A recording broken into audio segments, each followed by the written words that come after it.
السلام علیکم ورحمۃ اللہ تعالی وبرکاتہ۔ نحمدہ ونصلی ونسلم علی رسولہ الکریم، اما بعد فاعوذ باللہ من الشیطان الرجیم، بسم اللہ الرحمن الرحیم۔ ان اللہ وملائکتہ یصلون علی النبی یا ایہا الذین آمنوا صلوا علیہ وسلموا تسلیما۔ اللہم صلی علی سیدنا ومولانا محمد معدن الجود والکرم وآلہ الکرام وابنہ الکریم وبارک وسلم صلاۃ وسلاما علیک یا رسول اللہ صلی اللہ تعالی علیہ وسلم۔ سبق نمبر 19، پیری مریدی کی شرعی حیثیت۔ پہلا سوال ہے کہ بیعت لینا اور بیعت کرنا کیسا ہے، یعنی مرید بنانا کیسا ہے۔ نیز پیری مریدی کی شرعی حیثیت بھی بیان فرما دیجیے۔ شرعی حیثیت کا مطلب کہ شریعت کے اعتبار سے اس کا کیا حکم ہے، مرید بننا یا مرید بنانا اور پیر کے ہاتھ میں ہاتھ دینا، تو اس کا شریعت کے اعتبار سے کیا حکم ہے، جائز ہے، ناجائز ہے، سنت ہے، واجب ہے، فرض ہے، کیا ہے۔ تو یہ بھی انشاءاللہ یہاں پہ بیان کریں گے، اور اس باب میں، اس بیان میں اور بھی بہت ساری مفید باتیں کہ پیر کیسا ہونا چاہیے اور مرید بننے کے کیا فائدے ہیں، اور اس کا ثبوت قرآن و حدیث سے پیش کریں گے۔ تو سب سے پہلے شرعی حیثیت، کہتے ہیں کہ بیعت کا لغوی معنی بک جانا، اور اصطلاح شرع و تصوف میں اس کی متعدد صورتیں ہیں، یعنی اس کی کئی صورتیں، متعدد یعنی کئی صورتیں ہیں۔ اصطلاح شرع و تصوف میں اس سے پہلے بھی اس کی اصطلاح کی وضاحت کر چکا ہوں، یعنی شریعت اور تصوف کی ٹرمز کے اعتبار سے۔ تو اس کی جو اصطلاح ہے، شریعت اور تصوف، یہ ایک علم ہے جو روحانی علم ہے، یعنی انسان کے باطن کو سدھارنے کے لیے، انسان کے اندرونی حصے کی اصلاح کے لیے جو علم ہے اس کو علم تصوف کہا جاتا ہے، ایک پورا فن ہے۔ تو اس کے اعتبار سے اس کی متعدد صورتیں ہیں، جن میں سے ایک یہ ہے کہ کسی پیر کامل کے ہاتھوں میں ہاتھ دے کر گزشتہ گناہوں سے توبہ کرنے، آئندہ گناہوں سے بچتے ہوئے نیک اعمال کا ارادہ کرنے، اور اسے اللہ کریم کی معرفت کا ذریعہ بنانے کا نام بیعت ہے۔ یعنی پیری مریدی کو اور پیر کامل کو اللہ تبارک و تعالیٰ کی معرفت کا ذریعہ بنایا جاتا ہے، اللہ تبارک و تعالیٰ کی پہچان حاصل کرنے کا ذریعہ بنایا جاتا ہے۔ کیونکہ دیکھیے، پیر کامل ہوگا تو اس کا سلسلہ حضور پاک صلی اللہ علیہ وسلم سے متصل ہوگا، وہاں سے فیضان جاری ہوگا، اور جب فیضان جاری ہوگا تو اس کو فائدہ ملے گا مرید کو، اور مرید جب پیر کے کہنے پر چلے گا اور ریاضت و مجاہدہ کرے گا تو اس کو اللہ تبارک و تعالیٰ کی معرفت حاصل ہوگی۔ اور عام طور پر جو ابھی ہمارے زمانے میں جو پیری مریدی کا طریقہ، وہ جو پیران اعظام ہیں، جو پابند شرع، جو جامع شرائط پیر ہیں، وہ اسی طرح یہ گناہوں سے توبہ کرواتے ہیں۔ مرید جب بنتے ہیں تو وہ اس میں ہوتا ہی ہے کہ گناہوں سے توبہ کرواتے ہیں کہ جو ابھی تک گناہ ہو چکے ہیں میں اس سے توبہ کرتا ہوں اور آئندہ گناہوں سے بچتا رہوں گا، جھوٹ، غیبت، چغلی وغیرہ سے بچتا رہوں گا، یہی تو بلوایا جاتا ہے مرید بناتے وقت۔ تو یہ سنت ہے۔ آج کل کے عرف عام میں اسے پیری مریدی کہا جاتا ہے۔ بیعت کا ثبوت قرآن کریم میں موجود ہے، چنانچہ پارہ نمبر 15 سورہ بنی اسرائیل کی آیت نمبر 71 میں اللہ تبارک و تعالیٰ کا فرمان عالی شان ہے، یوم ندعو کل اناس بامامہم، کہ جس دن ہم ہر جماعت کو اس کے امام کے ساتھ بلائیں گے۔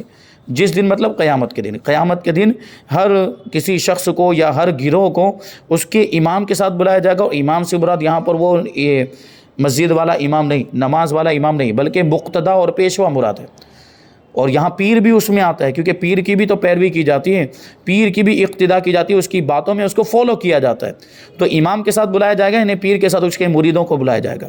اور اگر کوئی عالم دین ہوگا اور اس کے فالوور ہوں گے، اس کے ماننے والے ہوں گے، تو وہ عالم دین کو اس کے چاہنے والوں کے ساتھ بلایا جائے گا۔ اب ظاہر سی بات ہے، بلانے کا وہاں پر مقصد کیا ہوگا؟ بلانے کا مقصد یہ ہوگا کہ پھر یہ جو مقتدا اور پیشوا ہوگا وہ ان کا ذمہ دار ہوگا، ان کا ضامن بنے گا، اور اگر اس کا مرتبہ اللہ کی بارگاہ میں بلند و بالا ہوگا تو وہ ان کی شفاعت بھی کرے گا، اس کو شفاعت کا اختیار ملے گا، تو اپنے چاہنے والے اور اپنے مریدین کی وہ شفاعت بھی کرے گا۔ لیکن یہاں شرط یہی ہے کہ وہ جو پیر ہو وہ پیر کامل ہونا چاہیے، اس کے اندر جو پیر بننے کی ساری صلاحیت ہونی چاہیے، ساری شرطیں پائی جانی چاہیے۔ اس آیت مبارکہ کے تحت مشہور مفسر قرآن حکیم الامت مفتی احمد یارخان نعیمی رحمۃ اللہ تعالی علیہ فرماتے ہیں، اس سے معلوم ہوا کہ دنیا میں کسی صالح یعنی نیک کو اپنا امام بنا لینا چاہیے، شریعت میں تقلید کر کے اور طریقت میں بیعت کر کے۔ یہی امام بنانا بھی ہوا، شریعت میں تقلید کے، امام اعظم کی ہم تقلید کرتے ہیں تو یہ بھی تو ہم امام کے فالوور ہو گئے، اب ان کے متبعین میں ہمارا شمار ہوگا۔ اب امام اعظم کو جہاں بلایا جائے گا تو امام اعظم کے ساتھ ان کے مقلدین کو بھی بلایا جائے گا، یعنی ہم سب امام اعظم کے ساتھ حاضر ہوں گے۔ اسی طرح اگر کسی پیر کے ہاتھ میں ہم نے ہاتھ دیا ہوگا تو پیر کو بلایا جائے گا، تو پیر کے ساتھ اس کے مریدین کو بھی بلایا جائے گا۔ کہتے ہیں یہ ہونا چاہیے، شریعت میں امام کی تقلید ہونی چاہیے اور طریقت میں کسی پیر کامل کے ہاتھ پر بیعت ہونا چاہیے، تاکہ حشر اچھوں کے ساتھ ہو۔ حشر اچھوں کے ساتھ میدان محشر میں ہم جب حاضر ہوں تو ہم جس کی پیروی کر رہے ہوں گے ان کے ساتھ ہوں گے، ظاہر سی بات ہے۔ تو امام اعظم کے مقلد ہیں تو امام اعظم کے ساتھ ہوں گے، اور کسی پیر کامل سے مرید ہوئے ہوں گے تو وہ پیر کامل کے ساتھ ہوں گے۔ اگر صالح نیک امام نہ ہوگا تو اس کا امام شیطان ہوگا۔ اگر کسی نے کسی کی پیروی نہیں کی، جیسے غیر مقلدین وہ کسی امام کو نہیں مانتے، تقلید ہی نہیں کرتے، اسی طرح بہت سے لوگ ہیں جو پیری مریدی کا بھی انکار کرتے ہیں کہ پیری مریدی کا کوئی مطلب نہیں ہے اور پیری مریدی کی شریعت میں کوئی اصل نہیں، جبکہ آپ نے ابھی قرآن مجید کی آیت کریمہ سماعت کی، ابھی اور بھی آگے آپ دیکھیں گے۔ تو اس سے ثابت ہوتا ہے کہ پیری مریدی جائز ہے، اور پھر آگے اور دیکھیں گے حدیثوں کی روشنی میں بھی۔ تو فرمایا کہ جس کا کوئی امام نہیں، جس کا کوئی پیر نہیں، اس کا امام شیطان ہوتا ہے، اس کا پیر شیطان ہوتا ہے، یعنی پھر شیطان جس طرح چاہے اس کو گمراہ کرتا ہے۔ کیونکہ پیری مریدی کا ایک فائدہ یہ ہے کہ فیضان کا سلسلہ جاری ہوتا ہے۔ بسا اوقات، بہت مرتبہ، اکثر اوقات یہ پیر کے فیضان کی وجہ سے مرید بہت سے گناہوں سے بچ جاتا ہے، بہت سے گناہوں سے بچ جاتا ہے۔ وہ گناہ میں مبتلا ہونے والا ہوتا ہے، وسوسہ آتا ہے دل میں، یا گناہ کا پکا ارادہ کر لیتا ہے، اور ادھر سے وہ فیضان آتا ہے اور وہ گناہ سے بچ جاتا ہے۔ تو اس طرح کبھی ہوتا ہے۔ لیکن اگر کسی کا کوئی پیر ہی نہیں، کوئی مرید ہی نہیں بنا، پیر کامل کے ہاتھ میں ہاتھ نہیں دیا، تو اب وہ شیطان اس کو جس طرح چاہے وہ اس کو بہکاتا ہے۔ اب وہ شیطان کے ہاتھ میں وہ کھلونے کی طرح ہو جاتا ہے، جیسے بچہ نہیں کھلونے کو جس طرح چاہے وہ ادھر ادھر گھماتا ہے، بازی چاہے اطفال اس کو کہا جاتا ہے کہ بچے کا کھلونا، بچہ جس طرح چاہے اس کو کھلونے کو ادھر ادھر گھماتا ہے، اسی طرف اس شیطان بھی اس کو ادھر ادھر گھماتا ہے، یعنی جو چاہے پھر اس سے وہ کرواتا ہے۔ تو اس آیت میں تقلید، بیعت اور مریدی سب کا ثبوت موجود ہے۔ اعلیٰ حضرت امام احمد رضا خان رحمۃ اللہ تعالی علیہ فرماتے ہیں کہ بیعت بے شک سنت محبوبہ یعنی پسندیدہ سنت ہے، مرید بننا یہ پسندیدہ سنت ہے۔ امام اجل شیخ الشیوخ شہاب الدین عمر رحمۃ اللہ تعالی علیہ کی عوارف شریف سے شاہ ولی اللہ دہلوی کی قول الجمیل تک اس کی تصریح اور ائمہ اور اکابر کا اس پر عمل ہے۔ یہ حضرت شیخ شہاب الدین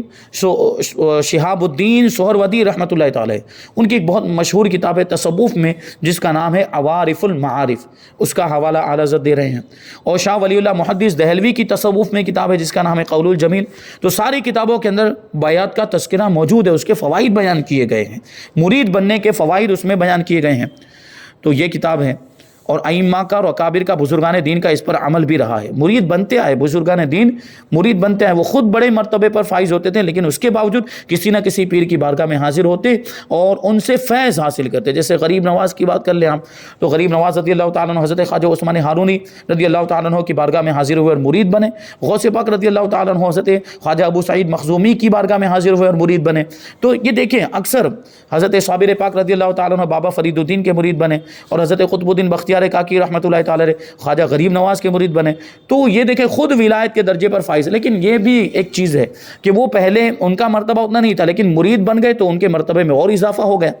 مرید بنے، خواجہ غریب نواز کی بارگاہ میں پہنچے، یا پیر و مرشد کی بارگاہ میں، جو بھی اولیاء کرام ہم نے جو نام لیے یا ان کے علاوہ بھی جو بھی اولیاء کرام وہ پیر و مرشد کی بارگاہ میں، اس وقت طور طریقہ یہ ہوتا تھا، اور بڑا پیارا طریقہ، کہ وہ جو خانقاہیں ہوتی تھی وہاں روحانی تربیت ہوتی تھی، روحانی تربیت کو ان سے ریاضت و مجاہدہ کروایا جاتا تھا، یعنی خوب عبادت کروائی جاتی تھی۔ وہ راتوں رات ان کو جو ہے کہ ان سے مجاہدہ کروایا جاتا تھا کہ وہ پوری رات عبادت میں گزارے، سوئے نہ، اور کھانا کم دیا جاتا تھا.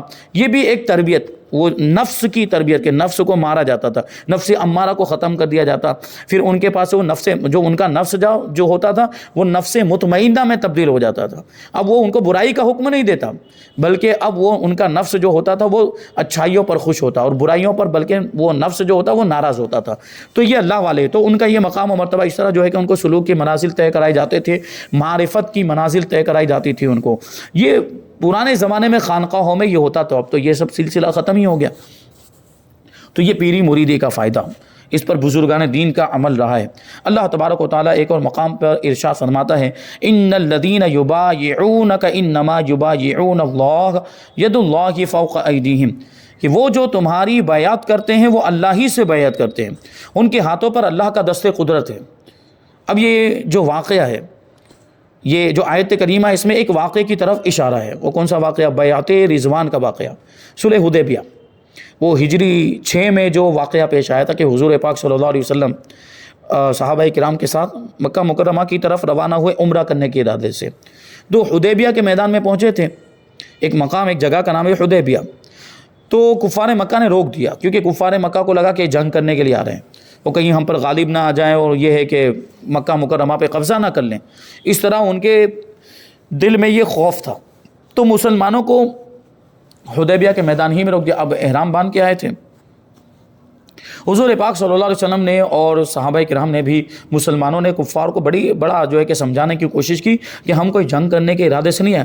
دیکھیے ہمارے پاس تو کوئی ہتھیار بھی نہیں ہے، جنگ کی کوئی تیاری بھی نہیں ہے، ہم تو عمرہ کرنے کے ارادے سے آئے، ہم کو عمرہ کرنے کی اجازت دی، عمرہ کر کے واپس ہو جائیں گے. لیکن اس کے باوجود کفار نے اجازت نہیں دی. ہاں، وہ اس میں جو ہے کہ صلح ہوئی، معاہدہ ہوا، ایگریمنٹ ہوا، اس کی شرائط طے پائی، اور اس میں یہ تھا، ایک شرط یہ تھی کہ اس سال واپس چلے جائیں، اس سال عمرہ نہیں کر سکتے، آئندہ سال آ کر عمرہ کر سکتے ہیں. یہ سب ہوا. تو اسی حدیبیہ کے میدان میں جب یہ معاملات چل رہے تھے، کفار کے ساتھ بات چیت چل رہی ہے، کبھی ادھر سے کوئی نمائندہ جاتا ہے، ادھر سے کوئی نمائندہ آتا ہے بات چیت کرنے کے لیے. اسی میں حضرت عثمان غنی رضی اللہ تعالیٰ عنہ کو بھیجا تھا. حضرت عثمان غنی رضی اللہ تعالیٰ عنہ کو آنے میں تھوڑا ٹائم لگ گیا، دیر ہو گئی. تو یہاں مشہور ہو گیا اور کہ منافقین نے مشہور کر دیا کہ کفار مکہ نے حضرت عثمان غنی کو شہید کر دیا ہے.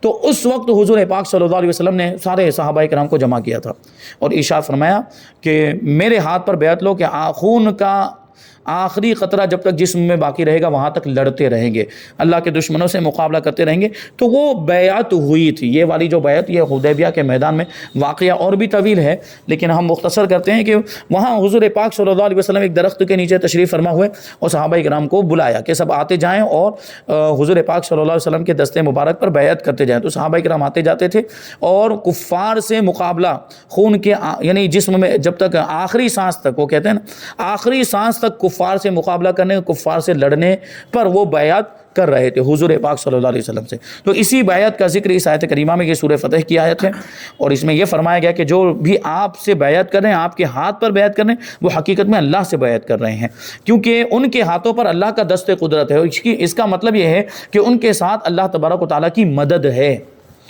تو یہاں پر دیکھیں بیعت کا ثبوت ملا. یہ اگرچہ وہ کفار کے مقابلے میں بیعت کی بات چل رہی، لیکن ہے تو بیعت. یہاں بھی تو ایک وعدہ لیا جا رہا ہے، اور جو پیری مریدی میں جو بیعت کی جاتی ہے اس میں بھی وعدہ لیا جاتا ہے.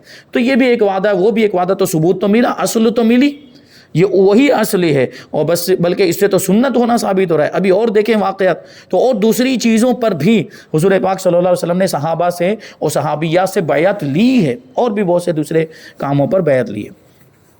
ایک اور مقام پر اللہ تعالیٰ ارشاد فرماتا ہے، لقد رضی اللہ عن المؤمنین اذ یبایعونک تحت الشجرۃ، کہ بے شک اللہ راضی ہوا ایمان والوں سے جب وہ اس پیڑ کے نیچے تمہاری بیعت کرتے تھے.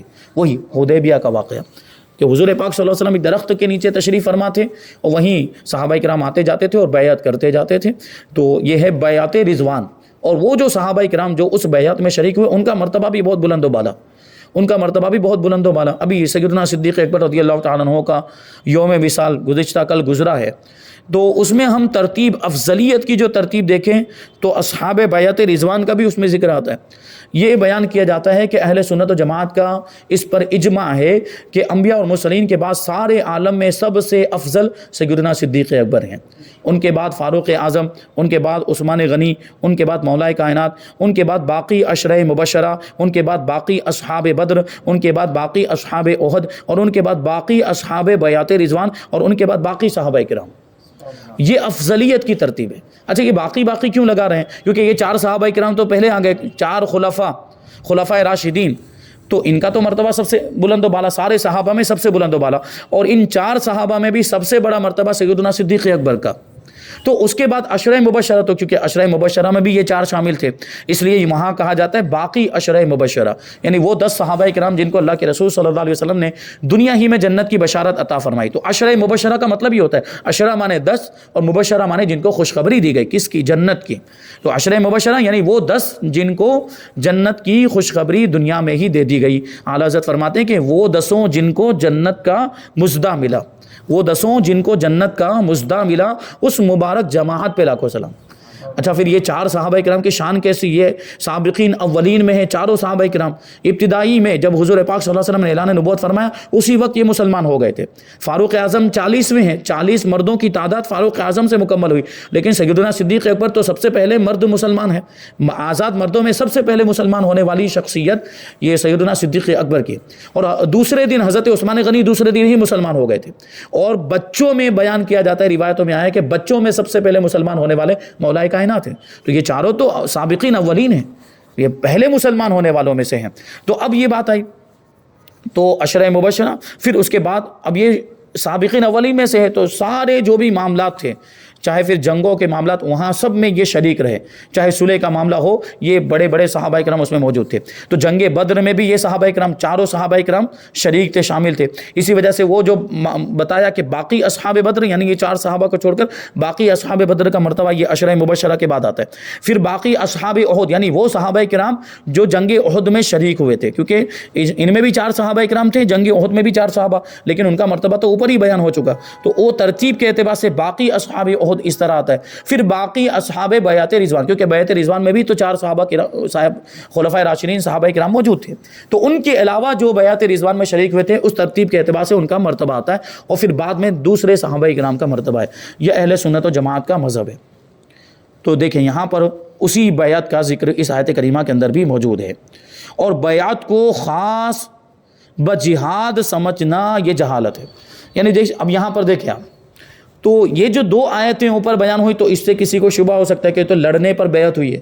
تو وہ جو بیعت اور مرید جو ہوتے ہیں، اور جو حضور نے جو بیعت لی ہے وہ تو جہاد والی بیعت تھی، وہ تو جہاد کے ساتھ خاص ہے۔ دوسری چیزوں کے بارے میں بیعت کرنا، یا جس طرح کی جو پیری مریدی آج جو رائج ہے، جس کا رواج پڑ گیا، ایسی پیری مریدی کا قرآن میں اور حدیث میں ثبوت نہیں ہے، ایسا لوگ بول دیتے ہیں۔ قرآن میں جو بیعت کا ذکر آیا ہے اس سے جہاد والی بیعت مراد، کیونکہ دیکھیں بیعت رضوان میں تو یہی ہوا تھا۔ بیعت رضوان میں صحابہ اکرام نے جو بیعت لی تھی، حضور کے ہاتھ پر جو وعدہ کیا تھا وہ یہی تھا کہ کفار سے لڑتے رہیں گے، تو وہ لڑنے پر اور جہاد کرنے پر بیعت ہوئی تھی۔